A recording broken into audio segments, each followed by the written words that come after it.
It all began with a peculiar email flagged in the early hours at the Department of Government Efficiency, DOGE, a new initiative launched under the Trump administration to ferret out government waste and fraud.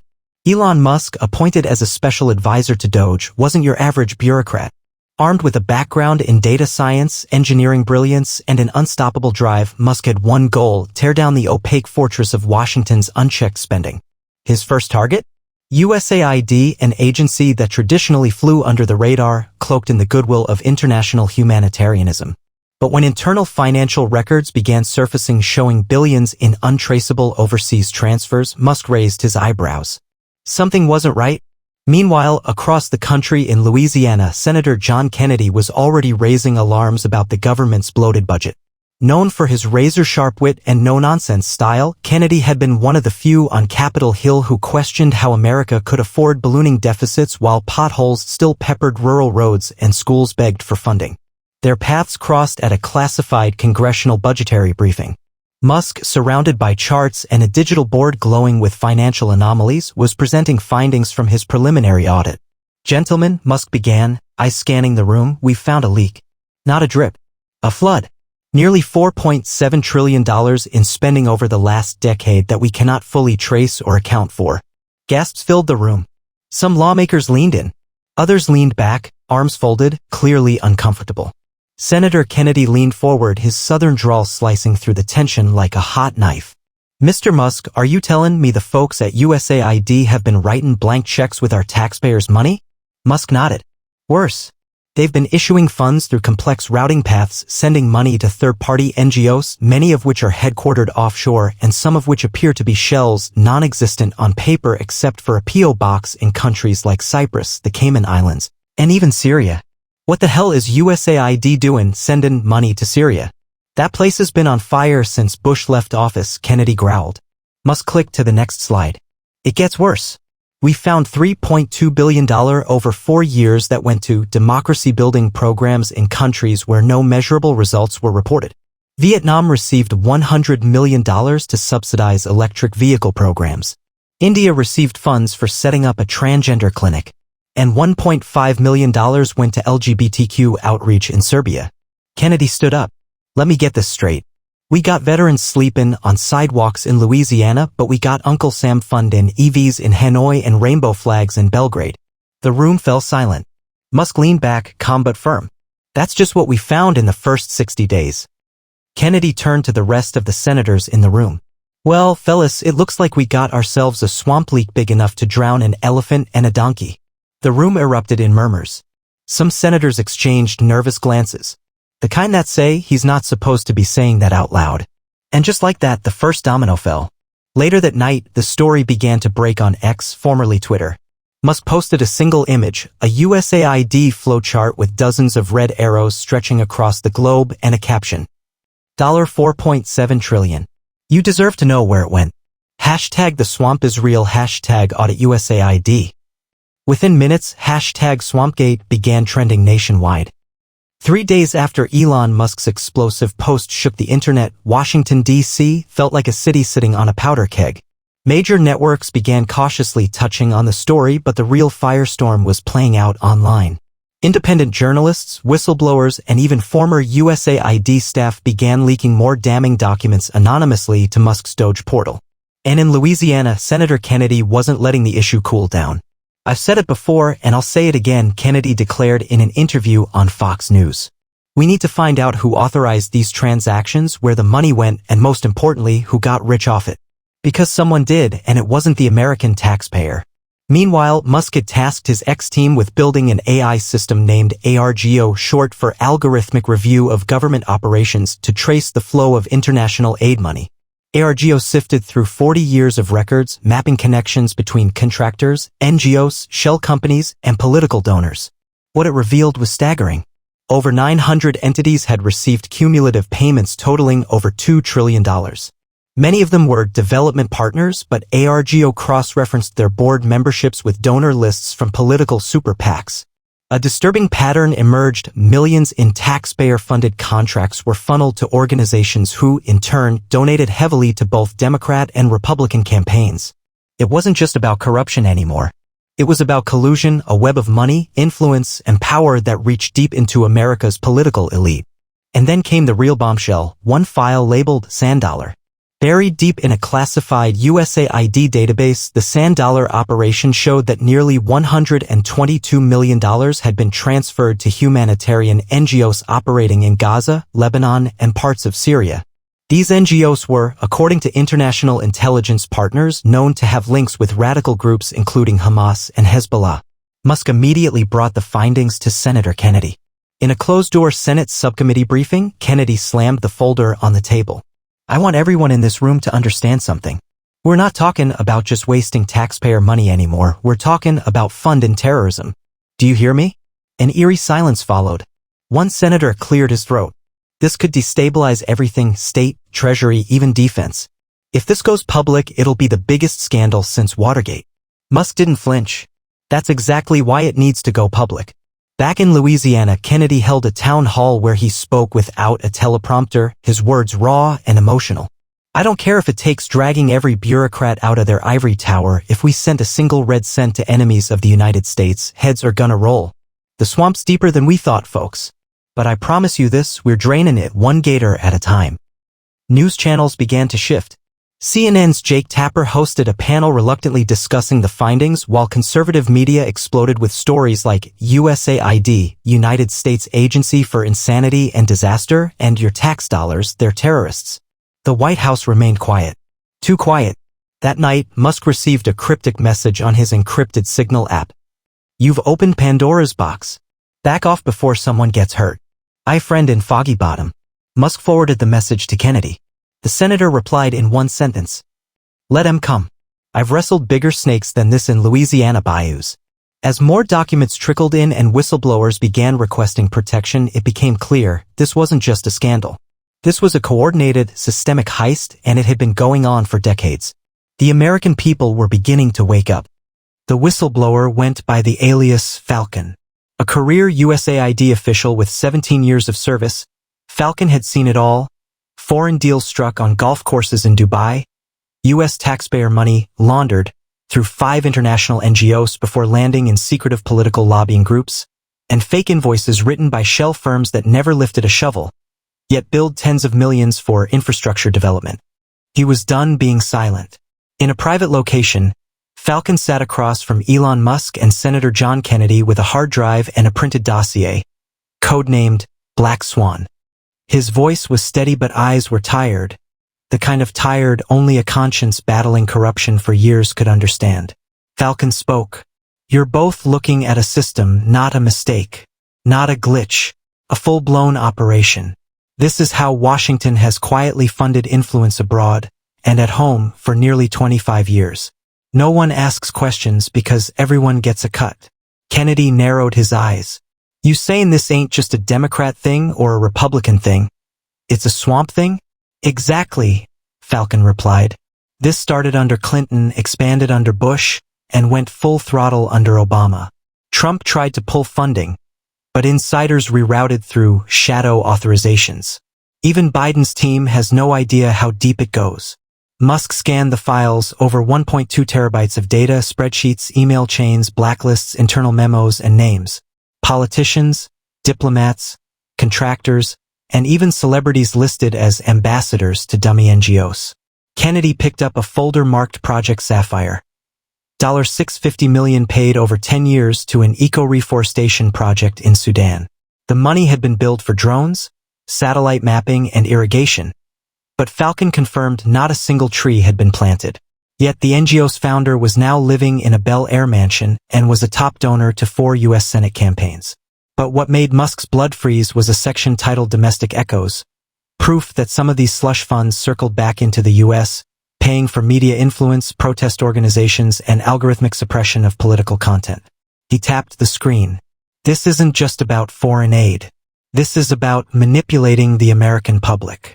Falcon nodded grimly. The same NGOs getting money to fight misinformation overseas? They're running censorship campaigns here at home, flagging political posts, sponsoring fact-checkers, and even coordinating with social media execs. Musk clenched his jaw. That explains a lot. Later that week, Kennedy took the story to the Senate floor. He delivered a blistering speech that went viral within hours. Let me put it plain. A cabal of swamp critters has been laundering your hard-earned dollars, buying silence, buying influence, and even buying censorship. This ain't politics.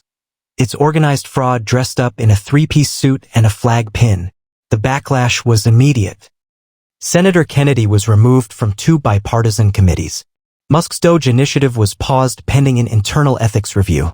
Falcon disappeared from his safe house and Musk's encrypted server came under cyber attack from unknown actors. But the American public? They were furious. Hashtags like hashtag expose the swamp, hashtag audit USAID, and hashtag where is Falcon trended worldwide. Protests erupted outside the Capitol and USAID offices in D.C., New York, and Chicago. Meanwhile, a small but growing group of lawmakers rallied behind Kennedy and Musk. Congressman Chip Roy, Senator Rand Paul, even Tulsi Gabbard made a return to the public stage, calling the scandal the greatest betrayal of public trust since the founding of this nation. The system was fighting back, but cracks were forming. And the biggest blow hadn't landed yet. Washington had faced scandals before, but never like this. Not with this scope, not with this firepower. After the bombshell speech on the Senate floor, Senator Kennedy knew he was being followed. His staffers reported maintenance vans parked for hours outside his Louisiana office.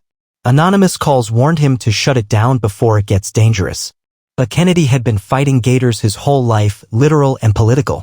He wasn't about to back down. Meanwhile, Elon Musk, now in possession of Falcon's entire Black Swan archive, dug deeper with the help of ARGO. They began identifying a central pattern. All roads led to a private foundation called the Hamilton Initiative. On the surface, the Hamilton Initiative was just another nonprofit, a think tank devoted to global development, peace-building, and economic transparency. But under its polished exterior, the foundation served as the nerve center for what Falcon had called the Cartel of Shadows, a network of 34 high-net-worth individuals and ex-officials operating entirely outside of government oversight. Here were the names of retired CIA directors, former USAID commissioners, IMF board members, and influential billionaires who made their fortunes through defense contracting, big tech, and international construction. They didn't just benefit from the swamp, they ran it. One document leaked from the Hamilton servers detailed a quarterly strategy meeting held in Zurich, Switzerland. The notes weren't subtle. Maintain narrative on aid transparency via sponsored op-eds. Continue cyber contracts via NGO fronts, priority on Africa, Middle East. Coordinate with social platforms for policy suppression using misinformation labeling. Increase indirect lobbying to discredit whistleblowers via anonymous intelligence leaks. It was all there, plain English and plain evil. Musk was stunned. They used humanitarian aid as a weapon. Not just to influence the world, but to control domestic thought. Senator Kennedy went public again, this time in a viral town hall live stream. This so-called Hamilton Initiative ain't about no founding father, it's about founding fear. They control where the money goes, who gets elected, what news we read, and who gets silenced. And they're doing it with your tax dollars. Backlash followed fast and hard. Major media outlets, some of which had received grants indirectly through Hamilton shell NGOs, launched a campaign against Kennedy and Musk. Hit pieces called them conspiracy theorists, unhinged billionaires, and national security threats. The Washington Post ran an editorial titled, "Kennedy and Musk's Fantasy Swamp, Dangerous Lies in the Age of Disinformation." But the public wasn't buying it. Independent podcasters, Substack journalists, and even former federal agents started confirming the leaks. Whistleblowers emerged from USAID, the State Department, and even the DOJ. One anonymous State Department official gave this chilling quote to an underground reporter. "Hamilton doesn't lobby policy, they write it. What you see on Capitol Hill is theater. The real decisions get made in their quarterly strategy rooms."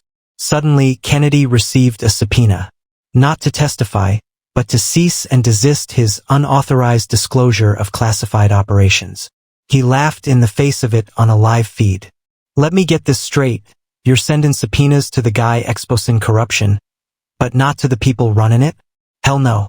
We're just getting started." Musk, in response, uploaded the entire Hamilton archive to a decentralized blockchain server, uncensorable and accessible worldwide. Tens of millions downloaded it. It became known as the Swamp Files. And just when the American people thought they had seen it all, another revelation dropped.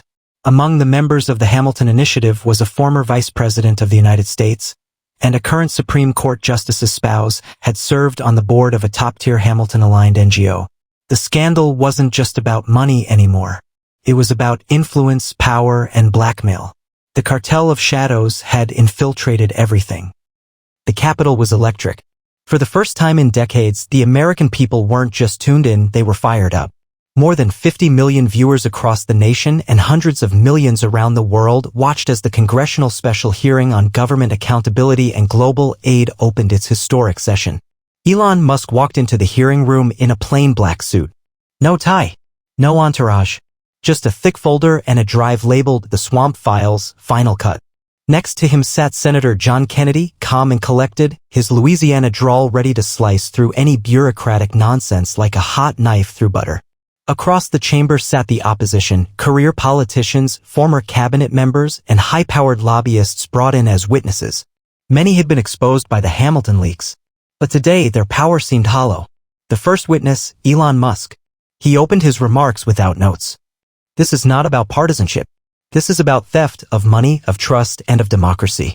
I'm not here to play politics. I'm here because $4.7 trillion of your money was stolen, laundered, and weaponized. And now finally we can name names.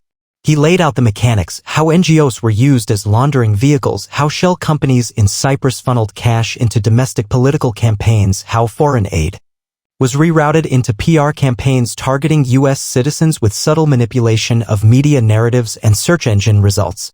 Then came the bombshell.